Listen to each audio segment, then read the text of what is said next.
Parte 2 do livro, A Chave dos Grandes Mistérios. Artigo 2. Solução do segundo problema. A verdadeira religião. A religião existe na humanidade como no amor. É única como ele.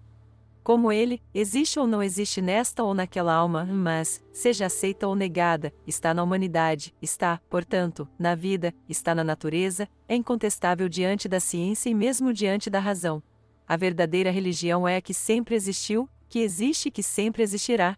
Podem nos dizer que a religião é isto ou aquilo, a religião é o que é, a religião é ela, e as falsas religiões são superstições dela copiadas, dela emprestadas, sombras mentirosas dela própria. Pode-se dizer da religião o que se diz da arte verdadeira. As tentativas bárbaras de pintura ou escultura são tentativas da ignorância para se chegar à verdade. A arte prova-se por si, brilha com seu próprio esplendor, é única e eterna como a beleza. A verdadeira religião é bela, e é por esse caráter divino que se impõe aos respeitos da ciência e ao assentimento da razão.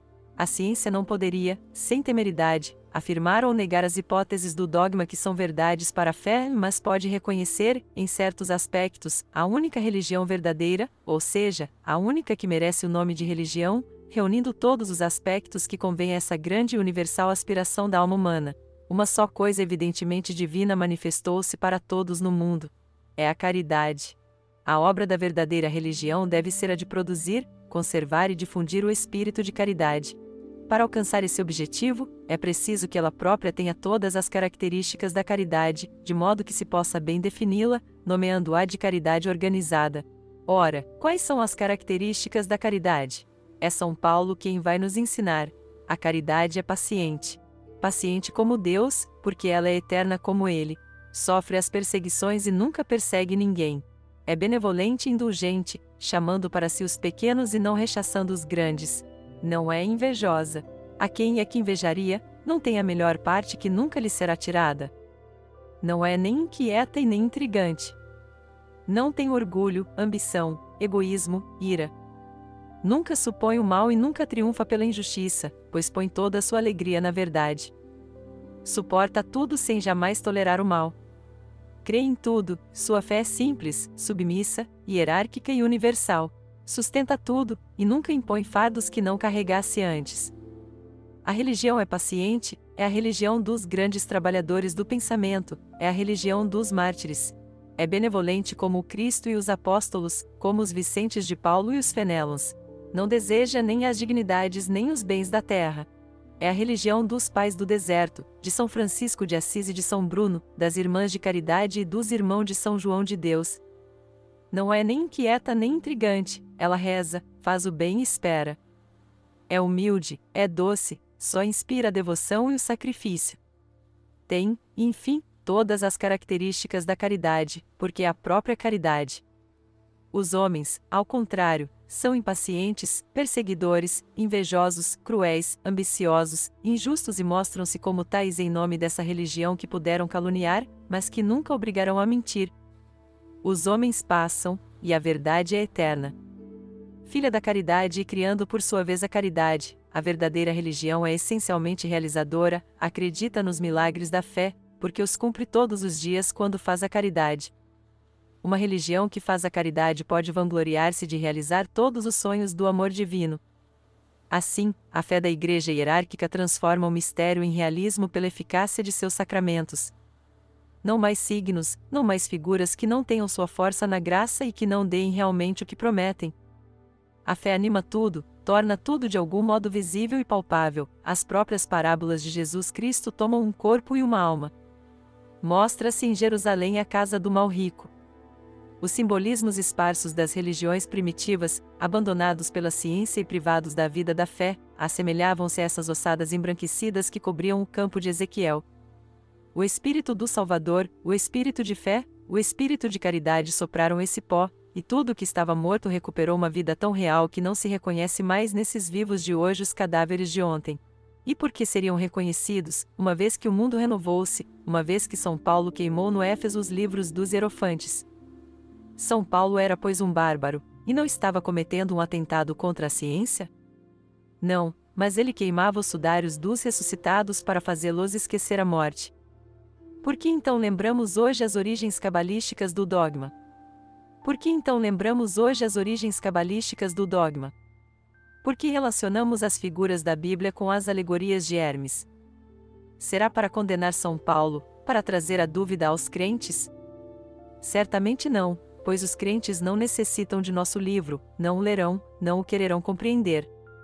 Mas queremos mostrar à multidão inumerável dos que duvidam que a fé relaciona-se à razão de todos os séculos, à ciência de todos os sábios.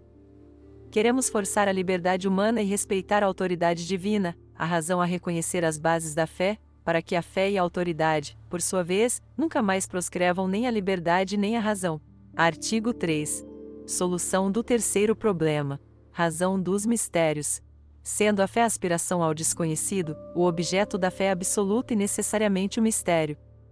Para formular suas aspirações, a fé é forçada a emprestar do conhecido aspirações e imagens.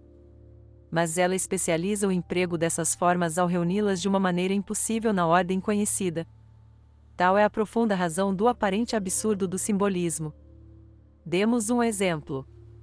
Se a fé dizia que Deus é impessoal, poder-se-ia concluir daí que Deus é apenas uma palavra ou, no máximo, uma coisa. Se ela dizia que Deus é uma pessoa, o infinito inteligente seria representado sob a forma necessariamente limitada de um indivíduo. Ela diz Deus é um em três pessoas para exprimir que se concebe em Deus a unidade e o número. A fórmula do mistério exclui necessariamente a própria inteligência dessa fórmula, na medida em que empresta do verbo coisas conhecidas, pois se fosse compreendida exprimiria o conhecido e não o desconhecido. Pertenceria, então, à ciência e não mais à religião, isto é, à fé. O objeto da fé é um problema de matemática onde o x escapa aos procedimentos de nossa álgebra.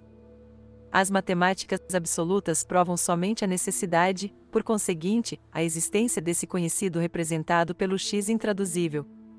Ora, por mais que a ciência avance em seu progresso indefinido, mas sempre relativamente finito, nunca encontrará na língua do finito a expressão completa do infinito. O mistério é, portanto, eterno. Fazer entrar na lógica do conhecido os termos de uma profissão de fé fazê-lo sair da fé que tem por bases positivas o ilogismo, isto é, a impossibilidade de explicar logicamente o desconhecido. Para os israelitas, Deus está separado da humanidade, não vive nas criaturas, é um egoísmo infinito. Para os muçulmanos, Deus é uma palavra diante da qual nos prosternamos sobre a fé de Maomé. Para os cristãos, Deus revelou-se na humanidade, prova-se pela caridade, reina pela ordem que constitui a hierarquia. A hierarquia é guardiã do dogma, cuja letra e cujo espírito quer que respeitemos. Os sectários que, em nome de sua razão, ou melhor, de sua desrazão individual, tocaram o dogma, perderam, por esse mesmo fato, o espírito de caridade, excomungaram a si próprios. O dogma católico, isto é, universal, merece esse belo nome resumindo todas as aspirações religiosas do mundo. Ele afirma a unidade de Deus com Moisés e Maomé, reconhece em si a trindade infinita da geração eterna com Zoroastro, Hermes e Platão, concilia com o verbo único de São João os números vivos de Pitágoras, eis o que a ciência e a razão podem constatar. É portanto diante da própria razão e diante da ciência o dogma mais perfeito, isto é, o mais perfeito que alguma vez se produziu no mundo. Que a ciência e a razão nos concedam isso, não lhes pediremos mais nada. Substituir o despotismo legítimo da lei pelo arbitrário humano, por, em outras palavras, a tirania no lugar da autoridade é obra de todos os protestantismos e de todas as democracias. O que os homens chamam de liberdade é a sanção da autoridade legítima ou, antes, a ficção do poder não sancionado pela autoridade. João Calvino protestava contra as fogueiras de Roma para se dar o direito de queimar Miguel Servet. Todo o povo que se libertou de um Carlos I ou de um Luís XVI submeteu-se a um Robespierre ou a um Cromwell, e existe um antipapa mais ou menos absurdo por trás de todos os protestos contra o papado legítimo. A divindade de Jesus Cristo só existe na Igreja Católica, para a qual ele transmite hierarquicamente sua vida e seus poderes divinos. Essa divindade é sacerdotal e real por comunhão, mas fora dessa comunhão toda a afirmação da divindade de Jesus Cristo é idolátrica, porque Jesus Cristo não poderia ser um Deus separado. Pouco importa a verdade católica o número dos protestantes. Se todos os homens fossem cegos, essa seria uma razão para negar a existência do Sol?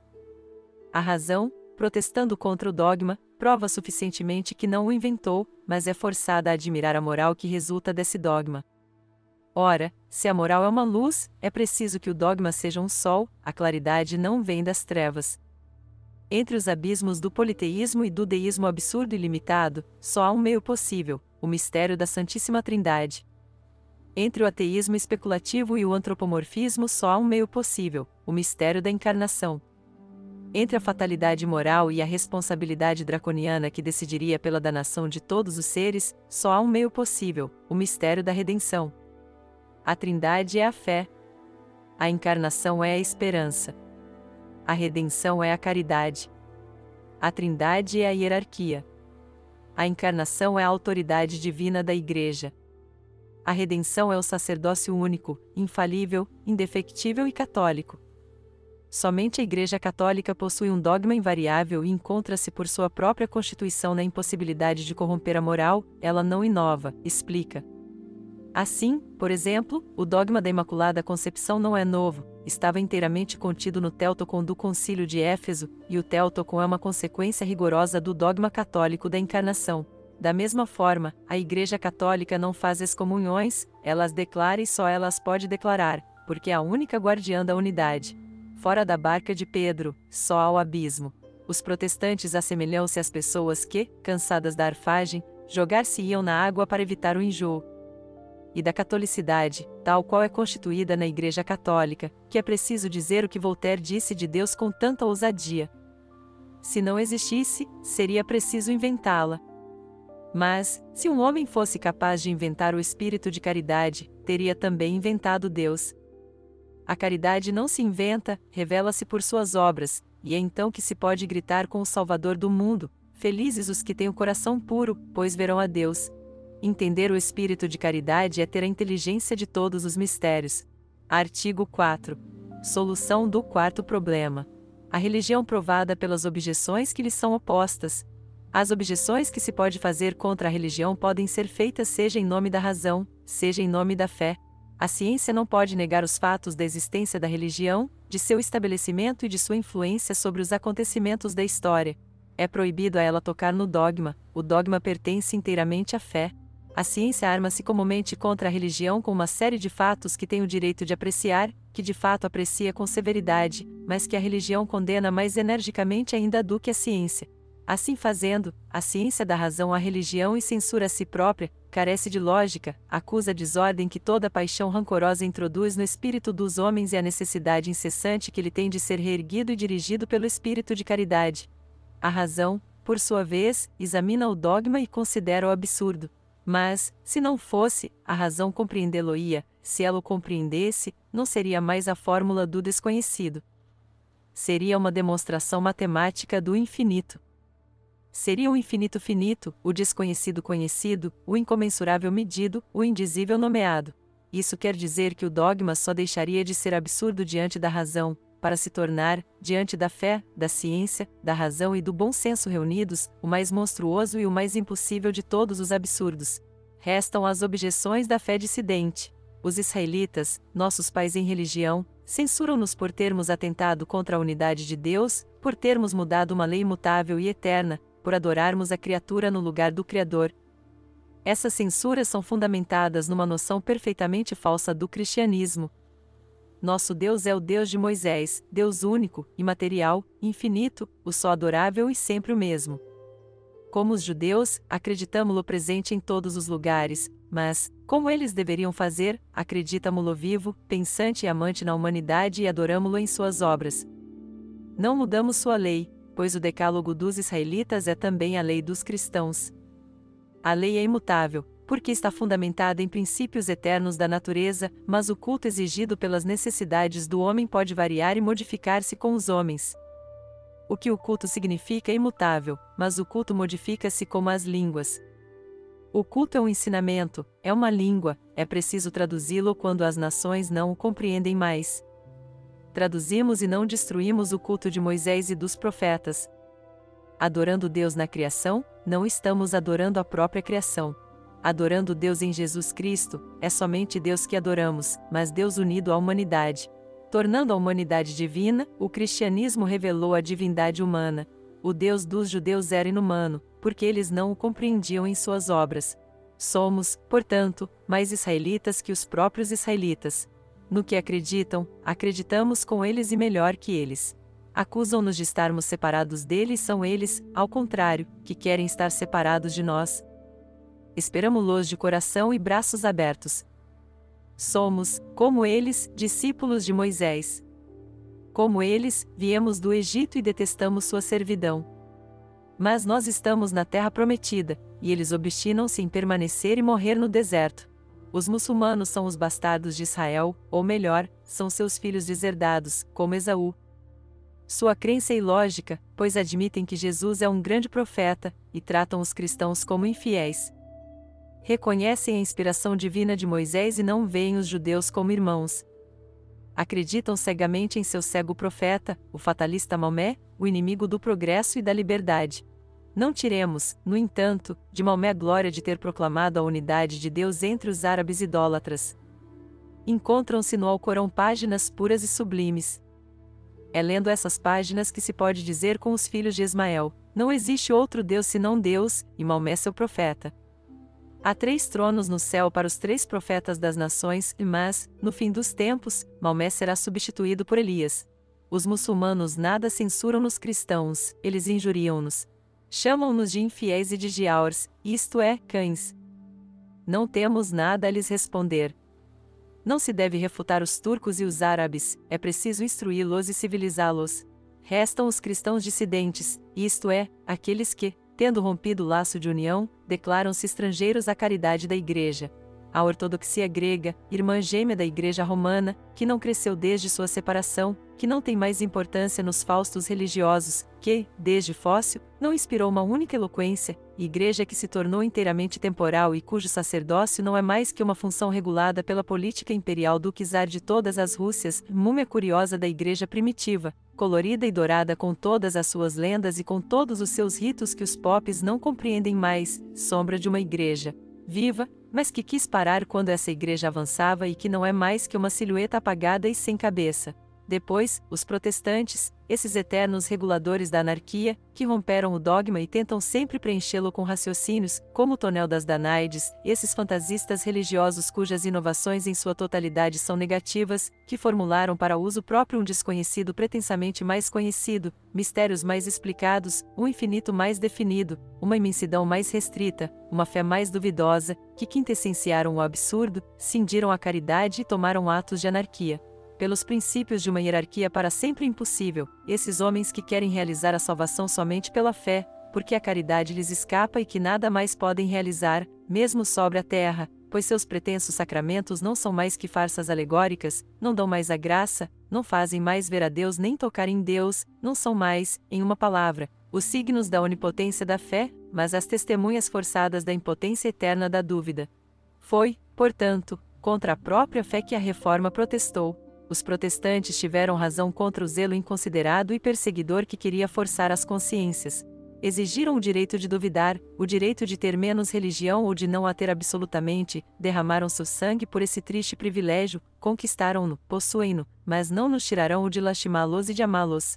Quando sentirem novamente a necessidade de acreditar, quando seu coração revoltar-se por sua vez contra a tirania de uma razão falseada, quando se cansarem das frias abstrações de seu dogma arbitrário, das vãs observâncias de seu culto sem efeito, quando sua comunhão sem presença real, suas igrejas sem divindade e sua moral sem perdão os aterrorizarem enfim, assim que ficarem doentes da nostalgia de Deus, não se levantarão como o filho pródigo e não virão jogar-se aos pés do sucessor de Pedro, dizendo-lhe: Pai, pecamos contra o céu e contra vós, já não somos dignos de ser chamados vossos filhos, mas incluí-nos ao menos entre vossos mais humildes servidores.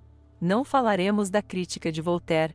Esse grande espírito estava dominado por um ardente amor pela verdade e pela justiça, mas faltava-lhe esta retidão do coração que dá a inteligência da fé. Voltaire não podia admitir a fé, porque não sabia amar. O espírito de caridade não se revelou a essa alma sem ternura, e ele criticou amargamente um fogo cujo calor não sentia e uma lâmpada cuja luz não via. Se a religião fosse tal qual viu, teria tido 1000 vezes razão em atacá-la e seria preciso ajoelhar-se diante do heroísmo de sua coragem. Voltaire seria o Messias do bom senso, o Hércules destruidor do fanatismo. Mas este homem ria demais para compreender aquele que disse: felizes dos que choram, e a filosofia do riso nunca terá nada em comum com a religião das lágrimas. Voltaire parodiou a Bíblia, o dogma, o culto, depois ridicularizou, achincalhou, vilipendiou sua paródia. Apenas aqueles que veem a religião na paródia de Voltaire podem se ofender com isso. Os voltairianos assemelham-se às rãs da fábula que saltam sobre as vigas e, em seguida, zombam da majestade real. São livres para tomar a viga por um rei, são livres para refazer esta caricatura romana de que, outrora, Tertuliano ria, e que representava o Deus dos cristãos na figura de um homem com cabeça de asno. Os cristãos darão de ombros ao ver essa brejeirice e pedirão a Deus pelos pobres ignorantes que pretendiam insultá-los. O senhor Conde Joseph de Maistre, depois de ter representado, num de seus mais eloquentes paradoxos, o carrasco como um ser sagrado e como uma encarnação permanente de justiça divina na terra, queria que se erguesse para o ancião de Ferney uma estátua pela mão do carrasco. Existe profundidade nesse pensamento. Voltaire, com efeito, foi também, no mundo, um ser ao mesmo tempo providencial e fatal, dotado de insensibilidade para a realização de suas terríveis funções. Foi, no domínio da inteligência, um executor das grandes obras, um executor armado com a própria justiça de Deus. Deus enviou Voltaire entre o século de Bossuet e o de Napoleão para aniquilar tudo o que separa esses dois gênios e reuni-los num só. Era o Sansão do espírito, sempre pronto a sacudir as colunas do templo, mas, para fazê-lo girar, a contragosto, a pedra do moinho do progresso religioso, a providência parecia ter cegado seu coração. Artigo 5. Solução do último problema.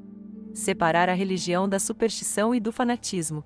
A superstição, da palavra latina superstis, sobrevivente, é o símbolo que sobreviveu à ideia, é a forma preferida à coisa, é o rito sem razão, é a fé tornada insensata, porque se isola.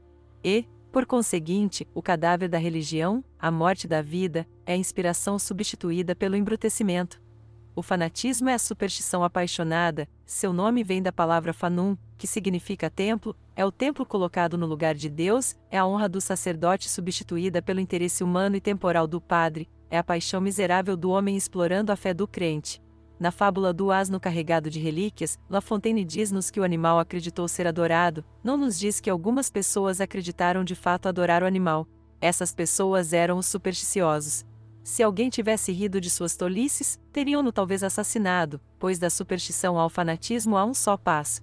A superstição é a religião interpretada pela tolice, o fanatismo é a religião servindo de pretexto à fúria. Os que confundem proposital e preconceituosamente a própria religião com a superstição e o fanatismo emprestam à tolice suas prevenções cegas e talvez emprestassem ao fanatismo suas injustiças e seus ódios. Inquisidores ou participantes dos massacres de setembro, que importam os nomes? A religião de Jesus Cristo condena e sempre condenou os assassinos. Resumo da primeira parte em forma de diálogo. A fé, a ciência, a razão. A ciência, nunca me fareis acreditar na existência de Deus. A fé, não tendes o privilégio de acreditar, mas nunca me provareis que Deus não existe. A ciência, para vô-lo provar, é preciso que, em primeiro lugar, eu saiba o que é Deus. A fé, não o sabereis nunca. Se soubesseis, poderíeis ensinar-mo, e, quando eu soubesse, não mais acreditaria nele. A ciência, acreditais, então, sem saber em que estáis acreditando?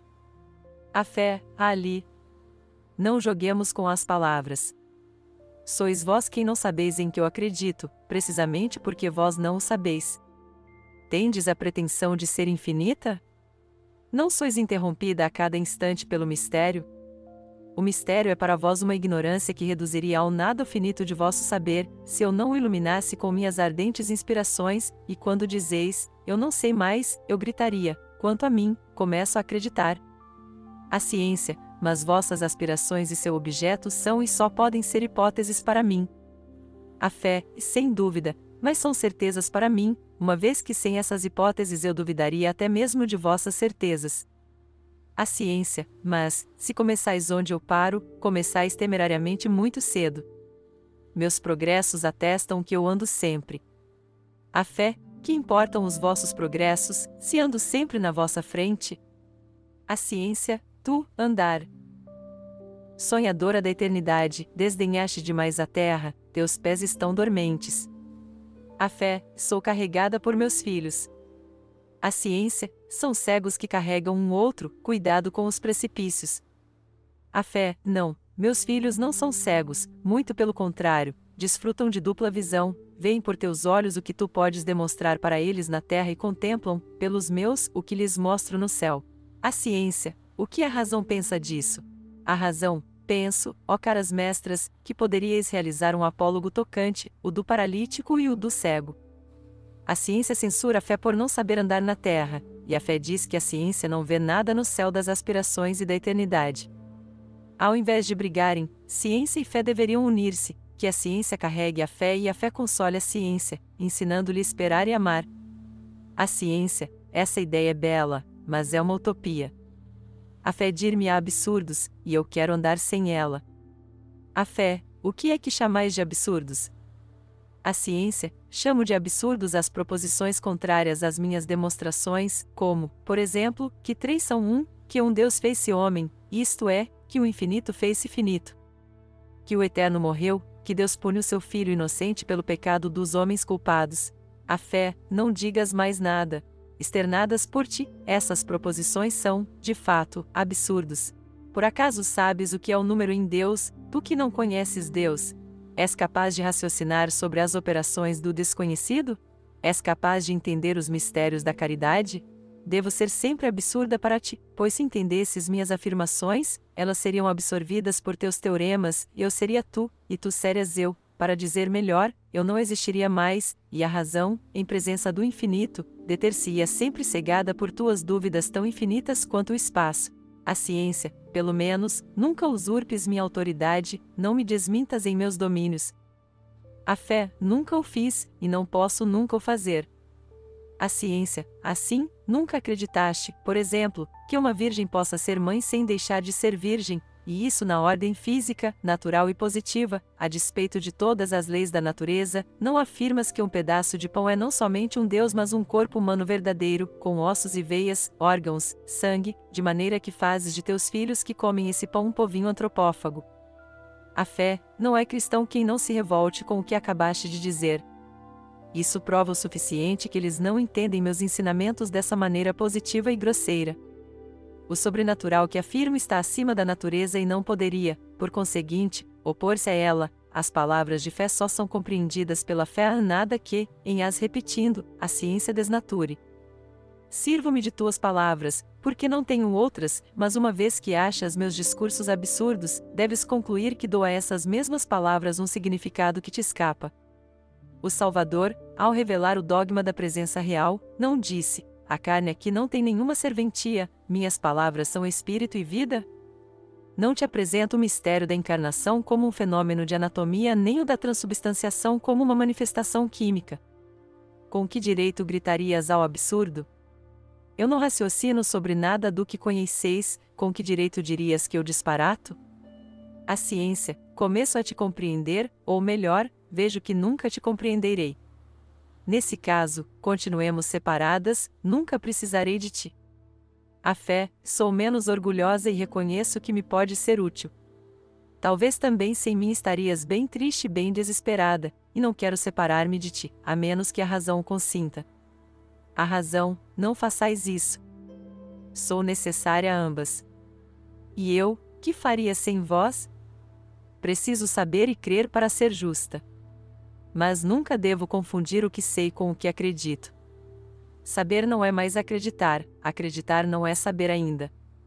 O objeto da ciência é o conhecido, a fé não se ocupa dele e deixa-o inteiramente à ciência. O objeto da fé é o desconhecido, a ciência pode buscá-lo, mas não defini-lo, é portanto forçada, pelo menos provisoriamente, a aceitar as definições da fé que lhe é até mesmo impossível de criticar. Somente se a ciência renuncia à fé, renuncia à esperança e ao amor, cuja existência e necessidade são, no entanto, tão evidentes para a ciência quanto para a fé. A fé, como fato psicológico, pertence ao domínio da ciência, e a ciência, como manifestação da luz de Deus na inteligência humana, pertence ao domínio da fé. A ciência e a fé devem, portanto, aceitar-se, respeitar-se mutuamente, até mesmo sustentar-se e socorrer-se nas necessidades, mas sem nunca usurpar uma outra. O meio de as unir é nunca as confundir. Mas não deve haver contradição entre elas, pois servindo-se das mesmas palavras não falam a mesma língua. A fé, pois bem. Irmã ciência, o que dizes disso? A ciência, digo que estávamos separadas por um deplorável mal-entendido e que, doravante, podemos andar juntas. Mas a qual de seus símbolos vais me associar? Serei judia, católica, muçulmana ou protestante? A fé continuará sendo a ciência e serás universal. A ciência, ou seja, católica, se bem compreendo. Mas o que devo pensar das diferentes religiões? A fé, julga-as por suas obras. Procure a caridade verdadeira e, quando a tiver encontrado, pergunta-lhe a que culto pertence. A ciência não será certamente ao dos inquisidores e dos carrascos da noite de São Bartolomeu. A fé é ao de São João, o Esmoler, de São Francisco de Sales, de São Vicente de Paulo, de Fenelon e de tantos outros. A ciência, reconheceis que, se a religião produziu algum bem, fez também muito mal. A fé, quando se mata em nome do Deus que disse, não matarás, quando se persegue em nome daquele que quer que se perdoe os inimigos, quando se propaga trevas em nome daquele que não quer que se oculte a luz, será justo atribuir o crime à própria lei que o condena? Dize, se quereis ser justa, que, apesar da religião, muito mal foi feito na terra. Mas, também, quantas virtudes ela fez nascer? Quantos devotamentos e sacrifícios ignorados? Contaste estes nobres corações de ambos os sexos que renunciaram a todas as alegrias para se pôr ao serviço de todas as dores? Essas obras devotadas ao trabalho e à oração que passaram fazendo o bem? Quem, pois, fundou asilos para os órfãos e os idosos, hospícios para os doentes, retiros para o arrependimento? Essas instituições tão gloriosas quanto modestas são obras reais de que os anais da Igreja estão cheios, as guerras de religião e os suplícios dos sectários pertencem à política dos séculos bárbaros. Os sectários, aliás, eram eles próprios assassinos. Esquecestes a fogueira de Miguel Servetti e o massacre de nossos padres renovado ainda em nome da humanidade e da razão pelos revolucionários inimigos da Inquisição e da noite de São Bartolomeu? Os homens são sempre cruéis, quando esquecem a religião que os abençoa e perdoa. A ciência, ó fé, perdoa-me então se não posso acreditar, mas sei agora porque és crente. Respeito tuas esperanças e partilho de teus desejos. Mas é pesquisando que eu encontro e é preciso que eu duvide para pesquisar. A razão, trabalha e procura, então, ó ciência, mas respeita os oráculos da fé. Quando tua dúvida deixar uma lacuna no ensinamento universal, permite a fé preenchê-la. Andai distintas uma da outra, mas apoiadas uma na outra, e nunca vos separeis. Segunda parte. Mistérios filosóficos. Considerações preliminares. Disse que o belo é o esplendor do verdadeiro. Ora, a beleza moral é a bondade. É belo ser bom. Para ser bom com inteligência, é preciso ser justo. Para ser justo, é preciso agir com razão. Para agir com razão, é preciso ter a ciência da realidade. Para ter a ciência da realidade, é preciso ter consciência da verdade. Para ter consciência da verdade, é preciso ter uma noção exata do ser. O ser, a verdade, a razão e a justiça são os objetos comuns das buscas da ciência e das aspirações da fé. A concepção de um poder supremo, real ou hipotético, transforma a justiça em providência, e a noção divina, por esse ponto de vista, torna-se acessível à própria ciência. A ciência estuda o ser em suas manifestações parciais, a fé o supõe, ou melhor, o admite a priori em sua generalidade. A ciência busca a verdade em todas as coisas, a fé relaciona todas as coisas a uma verdade universal e absoluta. A ciência verifica realidades no detalhe, a fé explica-as por uma realidade de conjunto que a ciência não pode verificar, mas que a própria existência dos detalhes parece forçá-la a reconhecer e admitir. A ciência submete as razões das pessoas e das coisas à razão matemática e universal, a fé procura, ou melhor, supõe nas próprias matemáticas e acima das matemáticas uma razão inteligente e absoluta. A ciência demonstra a justiça pela justiça, a fé dá justeza absoluta à justiça, subordinando-a à providência. Vê-se aqui tudo que a fé empresta à ciência e tudo que a ciência, por sua vez, deve à fé. Sem a fé, a ciência está circunscrita por uma dúvida absoluta e encontra-se eternamente estacionada no empirismo arriscado a um ceticismo raciocinador. Sem a ciência, a fé constrói suas hipóteses ao acaso e só pode prejulgar cegamente as causas dos efeitos que ignora. A grande corrente que reúne ciência e fé é a analogia. A ciência está forçada a respeitar uma crença cujas hipóteses são análogas às verdades demonstradas. A fé, que atribui tudo a Deus, está forçada a admitir a ciência como uma revelação natural que, pela manifestação parcial das leis da razão eterna, dá uma escala de proporções a todas as aspirações e a todos os ímpetos da alma no domínio do desconhecido. É somente a fé, portanto, que pode dar uma solução aos mistérios da ciência e é, em contrapartida, somente a ciência que demonstra a razão de ser dos mistérios da fé. Fora da união e do concurso dessas duas forças vivas da inteligência, não há para a ciência senão ceticismo e desespero, para a fé, temeridade e fanatismo. Se a fé insulta a ciência, blasfema; se a ciência desconhece a fé, abdica. Agora, escutemo-las falar de comum acordo. O ser está em todos os lugares, diz a ciência. É múltiplo e variável em suas formas, único em sua essência e imutável em suas leis. O relativo demonstra a existência do absoluto. A inteligência existe no ser. A inteligência anima e modifica a matéria. A inteligência está em todos os lugares, diz a fé. Em nenhum lugar a vida é fatal, uma vez que está regulada. A regra é a expressão de uma sabedoria suprema. O absoluto em inteligência, o regulador supremo das formas, o ideal vivo dos espíritos é Deus. Em sua identidade com a ideia, o ser é a verdade, diz a ciência. Em sua identidade com o ideal, a verdade é Deus, retorque a fé. Em sua identidade com minhas demonstrações, o ser é a realidade, diz a ciência.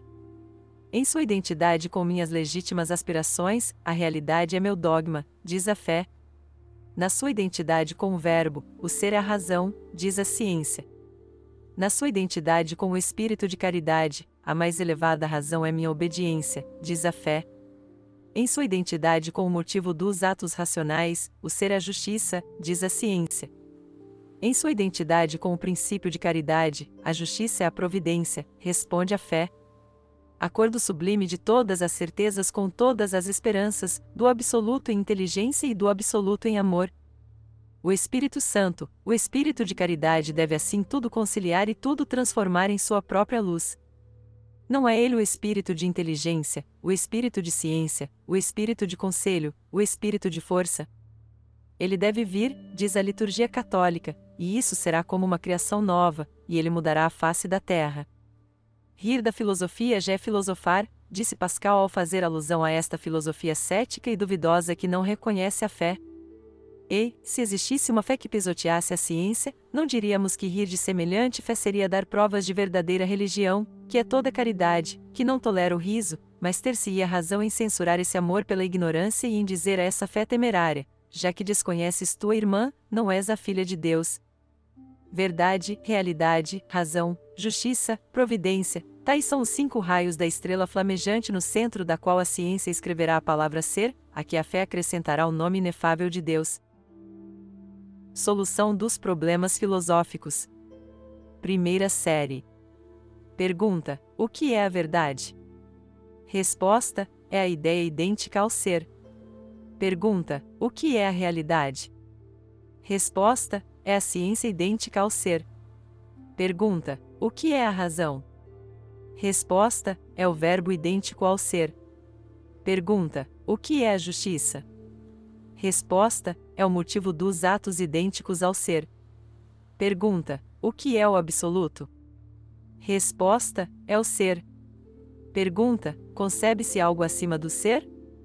Resposta: não, mas concebe-se no próprio ser algo de supereminente e de transcendental. Pergunta: o que é? Resposta: a razão suprema do ser. Pergunta: conheceis e podeis defini-la? Resposta: somente a fé afirma-a e nomeia a Deus. Pergunta: existe algo acima da verdade? Resposta: acima da verdade conhecida existe a verdade desconhecida.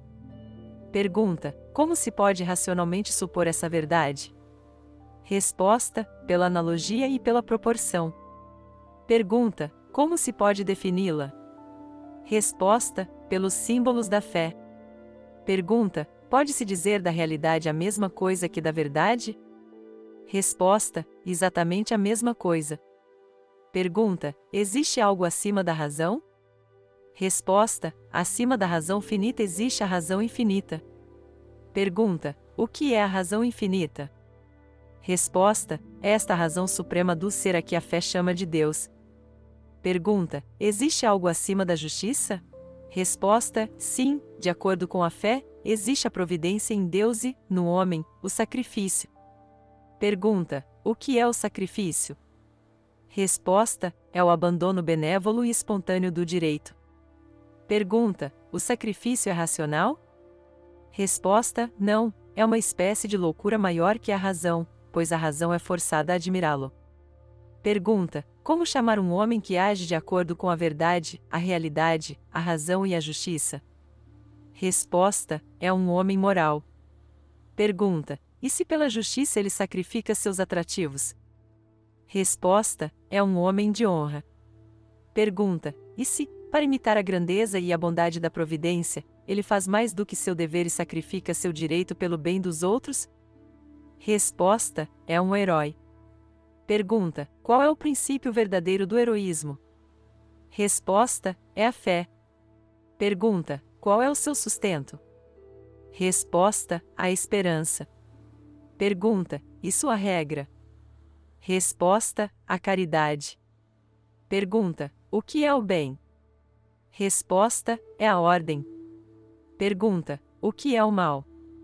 Resposta: é a desordem. Pergunta: que prazer é permitido? Resposta: o gozo da ordem.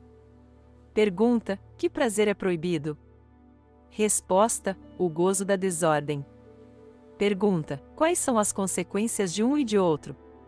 Resposta: a vida e a morte na ordem moral.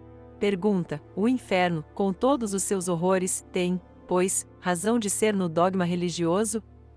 Resposta: sim, é a consequência rigorosa de um princípio. Pergunta: e que princípio é esse? Resposta: a liberdade. Pergunta: o que é a liberdade? Resposta: é o direito de fazer o dever com a possibilidade de não o fazer. Pergunta: o que é faltar com o dever? Resposta: é perder o direito. Ora, sendo o direito eterno, perdê-lo significa perda eterna. Pergunta: não se pode reparar uma falta? Resposta: sim, pela expiação. Pergunta: o que é a expiação? Resposta: é uma sobrecarga de trabalho. Assim, porque fui preguiçoso ontem, devo realizar, hoje, uma dupla tarefa. Pergunta: que pensar dos que se impõem sofrimentos voluntários?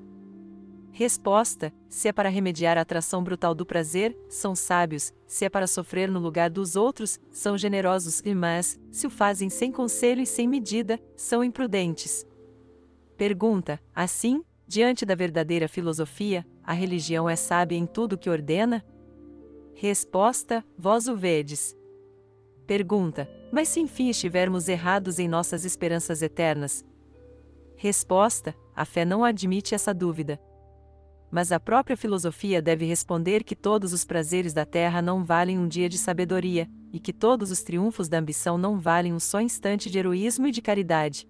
Resposta: é o fluido magnético. Pergunta: e a parte fixada? Resposta: é o corpo fluídico ou aronal. Pergunta: a existência desse corpo é demonstrada? Resposta: sim, pelas experiências mais curiosas e mais conclusivas. Falaremos disso na terceira parte deste livro. Pergunta: essas experiências são artigos de fé? Resposta: não, pertencem à ciência. Pergunta: mas a ciência preocupar-se-ia com isso? Resposta: ela já se preocupa, uma vez que escrevemos este livro e uma vez que o ledes. Pergunta: dai-nos algumas noções sobre esse mediador plástico. Resposta: ele é formado por uma luz astral ou terrestre e transmite ao corpo humano a dupla imantação. Ao agir sobre essa luz, a alma, por suas volições, pode dissolvê-la ou coagulá-la, projetá-la ou atraí-la. Ela é o espelho da imaginação e dos sonhos. Reage sobre o sistema nervoso e produz, assim, os movimentos do corpo. Essa luz pode dilatar-se indefinidamente e comunicar suas imagens a distâncias consideráveis, ela imanta os corpos submetidos à ação do homem e pode, fechando-se, atraí-los para si. pode assumir todas as formas evocadas pelo pensamento e, nas coagulações passageiras de sua parte resplandecente, aparecer aos olhos e até mesmo oferecer uma espécie de resistência ao contato. Se essas manifestações e esses usos do mediador plástico são anormais, o instrumento luminoso não pode produzi-las sem ser falseado e causam necessariamente ou alucinação ou loucura. Pergunta: o que é o magnetismo animal? Resposta: é a ação de um mediador plástico sobre um outro para dissolver ou coagular. Aumentando a elasticidade da luz vital e sua força de projeção, ela é enviada tão longe quanto se deseje e é retirada totalmente carregada de imagens, mas é preciso que essa operação seja favorecida pelo sono do sujeito, que se produz com maior coagulação da parte fixa de seu mediador. Pergunta: o magnetismo é contrário à moral e à religião? Resposta: sim, quando dele se abusa. Pergunta: o que é abusar dele? Resposta: é servir-se dele de maneira desordenada ou para um fim desordenado. Pergunta: o que é o magnetismo desordenado? Resposta: é uma emissão fluídica malsã e feita com más intenções, por exemplo, para saber os segredos dos outros ou para chegar a fins injustos. Pergunta: qual é, então, seu resultado? Resposta: falseia no magnetizador e no magnetizado o instrumento fluídico de precisão. E é essa causa que se devem atribuir às imoralidades e às loucuras reprovadas num grande número de pessoas que lidam com o magnetismo. Pergunta: quais as condições necessárias para se magnetizar convenientemente? Resposta: a saúde do espírito e do corpo, a intenção reta e a prática discreta. Pergunta: que vantagens pode-se obter pelo magnetismo bem dirigido? Resposta: a cura das doenças nervosas, a análise dos pressentimentos, o restabelecimento das harmonias fluídicas, a descoberta de alguns segredos da natureza. Pergunta: explicai-nos tudo isso de uma maneira mais completa. Resposta: nós o faremos na terceira parte desta obra que tratará especialmente dos mistérios da natureza.